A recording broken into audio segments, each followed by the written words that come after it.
नमस्कार, आप देख रहे हैं आज तक। आपके साथ मैं हूं सईद अंसारी। शाम के 4 बजे हैं और इस बुलेटिन की शुरुआत हम कर रहे हैं उत्तर प्रदेश के मुख्यमंत्री योगी आदित्यनाथ के गृह प्रवेश के साथ। नवरात्र के पावन अवसर पर अपने सरकारी बंगले में गृह प्रवेश के बाद मुख्यमंत्री योगी आदित्यनाथ के सरकारी आवास के पहले मेहमान बने योग गुरु स्वामी रामदेव। स्वामी रामदेव ने उत्तर प्रदेश के मुख्यमंत्री योगी आदित्यनाथ की जमकर तारीफ भी की। अब योग गुरु के साथ योगी आदित्यनाथ कुछ ही देर में योगासन भी करने वाले हैं।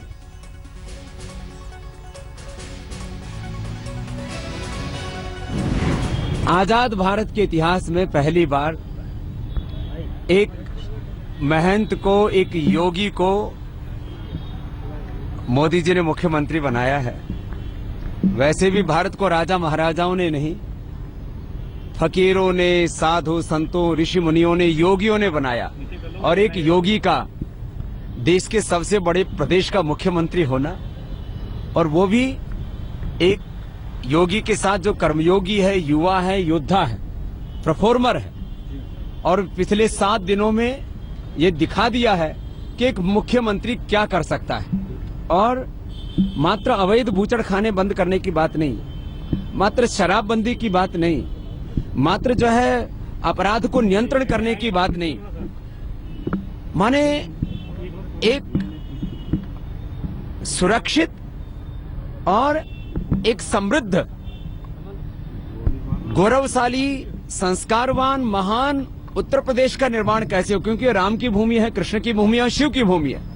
राम जैसी मर्यादा हो, कृष्ण जैसा कर्मयोग कौशल यहाँ पर हो, और सबके जीवन में शिवत्व कल्याण हो। इसके लिए जो मुख्यमंत्री जी कर रहे हैं वह अपने आप में एक इतिहास है।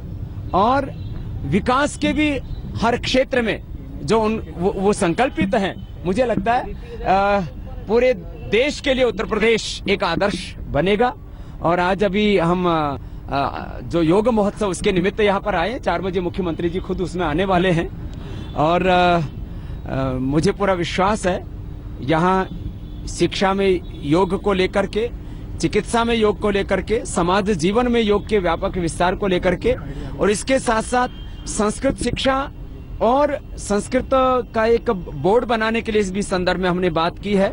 और पतंजलि योगपीठ की जो भी सेवाएं हैं, चाहे वो फूड प्रोसेसिंग को लेकर के हैं, चाहे वो हमारे अलग अलग प्रकार के स्वदेशी उद्योगों को लेकर के हैं, हमने कहा जो भी उत्तर प्रदेश सरकार करेगी, स्वामी रामदेव जो है वो एक योगी के साथ में एक योगी एकात्म होकर के इस उत्तर प्रदेश को महान बनाने के लिए, इसको समृद्ध बनाने के लिए, इसको गौरवपूर्ण बनाने के लिए काम करेंगे। इस समय उत्तर प्रदेश में सब तरह से एक बहुत अनुकूल वातावरण है और इसमें काम करने में बहुत आनंद आएगा। राम मंदिर में अब दोनों पक्षों को बुलाया गया है, बात करने की कोशिश है, समझौते की कोशिश है। अच्छी बात है भाई, ये तो सारा देश और सारी दुनिया जानती है। बाबर को हिंदुस्तान में और अयोध्या में तो पैदा नहीं हुआ, वहां तो योगेश मर्यादा पुरुषोत्तम श्याम का ही जन्म हुआ। तो ऐसे में वहां पर राम मंदिर के लिए मुझे नहीं लगता कि कोई बहुत बड़ा राजनीतिक प्रश्न है।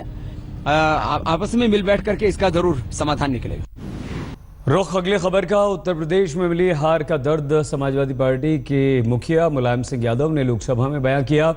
मुलायम ने यह कहा कि उत्तर प्रदेश में हमने जो वादे किए उन्हें पूरा किया, लेकिन फिर भी हम चुनाव हार गए। हम अपना सुझाव दे रहे हैं कि जो आपका इतना देश बड़ा है और बड़ी उम्मीद है, हिंदुस्तान संपन्न अगर हो जाए और सबको रोजगार मिल जाए, सबको काम मिल जाए, हर हाथ को काम जो कहा है, तो ये हर एक का विकास, ये कोई भेदभाव नहीं, ये कहा है। लेकिन करना तो चाहिए, जो कहा है वो करके दिखाइए, और करके दिखा देंगे तो हम आप बोल रहे हैं, हम बोल रहे हैं, यहाँ आपके लिए कहिए प्रस्ताव ले आएंगे तारीख को। वादा क्या निभाना पड़ेगा? हाँ बताइए, हम तो वायदा तो निभाइए, हाँ वायदा निभाना पड़ेगा। या तो वायदा करते नहीं, आप वायदा लिए ऐसा करके आए तो इस्तीफा चल गया माहौल, तो जाना पड़ेगा। इस्तीफा मामूली जीत हुई, मामूली जीत नहीं हुई है। यूपी में हो चाहे हिंदुस्तान में, यूपी में तो आप उम्मीदें ही नहीं की थी इतनी, उससे ज़्यादा जीत गए। उम्मीद नहीं की कभी। यूपी तो आप जानते हो, यूपी बनाना भी जानता है, पलटना भी जानता है। ऐसा भी मौका आया, इतने भारी बहुमत तो यूपी से जीत के आए हो, अगर वायदा पूरा न कर पाया तो आप देखना यूपी क्या करे। और कर चुका है कि इसलिए मेरा सुझाव है, लोकतंत्र हमारी राय ये है कि जो आप ये देखिए कोई भूखा न रहे, कोई सर्दी के कारण मौत न हो।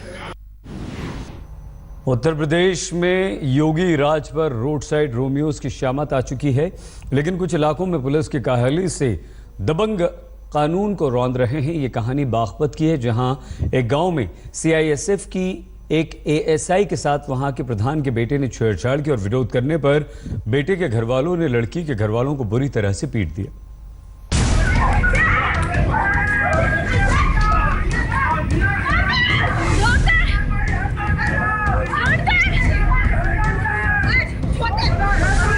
बागपत के एक गांव के इस घर में इस वक्त कोहराम मचा है। नंग धड़ंग हालत में बेटा पड़ोसी के घर घुसकर लड़की को बुरी तरह पीट रहा है और आशिक मिजाज बेटे का बाप पासी में बेटी के पिता को जमीन पर लिटाकर उसके सीने पर चढ़ बैठा है, लात घूंसे बरसा रहा है।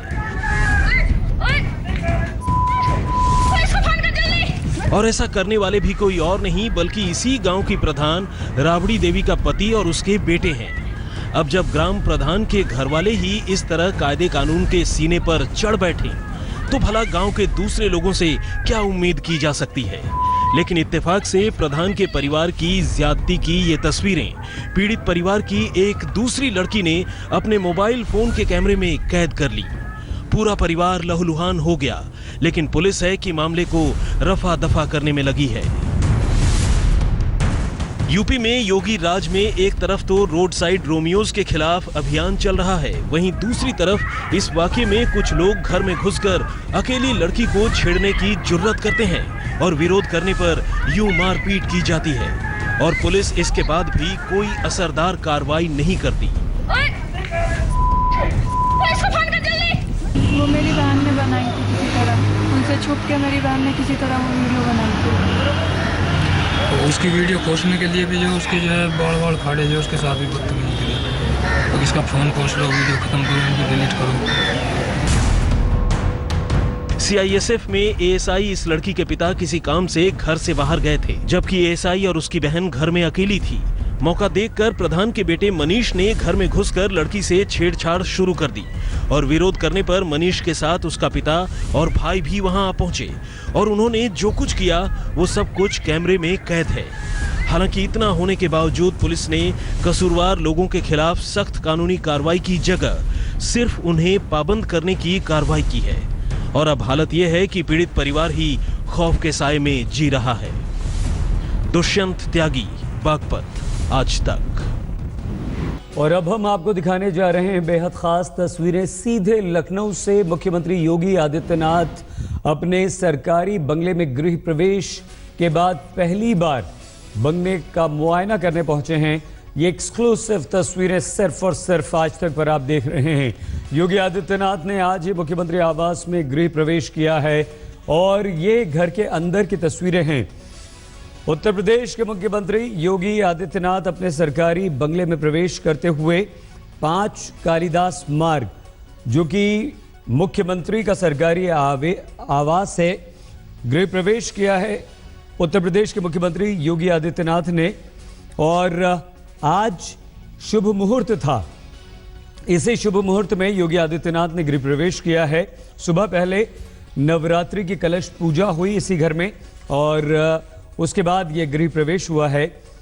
लगभग 1.5 से 2 घंटे तक कलश पूजा चली और ये तस्वीरें, एक्सक्लूसिव तस्वीरें आज तक पर हम आपको दिखा रहे हैं। उत्तर प्रदेश के मुख्यमंत्री योगी आदित्यनाथ अपने सरकारी बंगले में हैं, गृह प्रवेश उन्होंने किया है पूजा के बाद, कलश पूजा के बाद। बुधवार यानी कि आज ही शुभ मुहूर्त निकला था गृह प्रवेश के लिए और आज ही उत्तर प्रदेश के मुख्यमंत्री योगी आदित्यनाथ ने गृह प्रवेश किया है। मंत्री, विधायक और बीजेपी के बड़े नेता आज बंगले पर भी जुटेंगे। सीधे आपको लखनऊ लिए चलते हैं। शिव पूजन झा हमारे संवाददाता 5 कालिदास मार्ग से ही हमारे साथ मौजूद हैं। शिव, ये जो एक्सक्लूसिव तस्वीरें आपने हमें भेजी हैं, इस वक्त क्या क्या हो रहा है, किस तरह से घर का मुआयना कर रहे हैं, क्या आप देख पा रहे हैं, पूरी बात हमारे दर्शकों को शेफ बताइए। देखिए, कालिदास मार्ग को पूरी तरह से जो है इसमें जल छिड़काव चल रहा है। फिलहाल थोड़ी देर पहले बाबा रामदेव आए थे। बाबा रामदेव अपने साथ गौमूत्र भी लेकर के आए थे। गौमूत्र का भी छिड़काव हुआ है उस पूजा में, क्योंकि हिंदू परंपरा के मुताबिक ये गौ को बहुत ज्यादा महत्व दिया जाता है। जब आज गृह प्रवेश की पूजा आरंभ हुई थी तो गाय माता को लाया था और गाय माता के ही साथ प्रवेश कराया गया, गृह प्रवेश कराया गया। 12:10 के आसपास योगी आदित्यनाथ आए। अब शाम से यहाँ पर बीजेपी के कद्दावर नेताओं का, जो कैबिनेट मंत्री हैं उनका, एमएलए हैं उनका साथा होगा, क्योंकि शाम को योगी ने उन्हें फलाहार पे बुलाया है। और इस बाबत पूरी सड़क को धोया जा रहा है, कहीं पे भी गंदगी का कोई नामो निशान नहीं दिख रहा है। और घर के अंदर बहुत सादगी से ये फलाहार का जो है करीबन 6 बजे से कार्यक्रम शुरू होगा। बहुत सादगी से जमीन पे बैठकर जितने भी लोग आएंगे वो बैठ के फलाहार करेंगे। हमें ऐसी भी जानकारी मिली है कि योगी का सबसे पसंदीदा जो है मखान कहते हैं, मधुबनी और दरभंगा के इलाके से वो आता है, बहुत मशहूर है उस इलाके का। मखान इसमें सर्व किया जाना है, मौसमी का जूस सर्व किया जाना है। वो तमाम तैयारियां पूरी कर ली गई हैं। फिलहाल योगी आदित्यनाथ बाबा रामदेव के साथ योग के लिए वो गए हुए हैं इंदिरा गांधी प्रतिष्ठान। उस कार्यक्रम के बाद फिर वो वापस लौट करके आएंगे 5 कालिदास मार्ग। और चूंकि नवरात्रा शुरू हो गया है, योगी खुद व्रत पे रहते हैं जी। अन्न बिल्कुल नहीं खाते। सुबह पूजा पाठ करने के बाद, अपनी योग के बाद, उसके बाद तकरीबन 2 घंटे वो चंडी पाठ करते हैं। बहुत धन्यवाद इस जानकारी के लिए शेफ भूषण झा। हमारे संवाददाता उत्तर प्रदेश के मुख्यमंत्री योगी आदित्यनाथ ने अपने सरकारी आवास में गृह प्रवेश कर लिया है। और आइए अब हम आपको दिखाते हैं मामूली से झगड़े का जानलेवा अंजाम। राजस्थान के चुरू में मुश्ताक नाम के एक ऑटो ड्राइवर के एक दूध बेचने वाले से टक्कर हो गई और इसके बाद दोनों में बहस शुरू हो गई। इस दौरान एक पल को लगा कि मामला शांत हो गया है, लेकिन तभी ऑटो ड्राइवर ने दूध वाले पर चाकू से हमला कर दिया। इस बात से बौखलाए दूध वाले ने सड़क पर पड़ी ईंट ऑटो ड्राइवर के सिर पर दे मारी। ये वार ऑटो वाले के लिए जानलेवा साबित हुआ। गंभीर अवस्था में उसे अस्पताल में भर्ती कराया गया। 2 दिन तक जिंदगी और मौत के बीच झूलने के बाद आखिरकार उसने दम तोड़ दिया। ये तस्वीरें उसी वक्त लड़ाई झगड़े और हमले की हैं।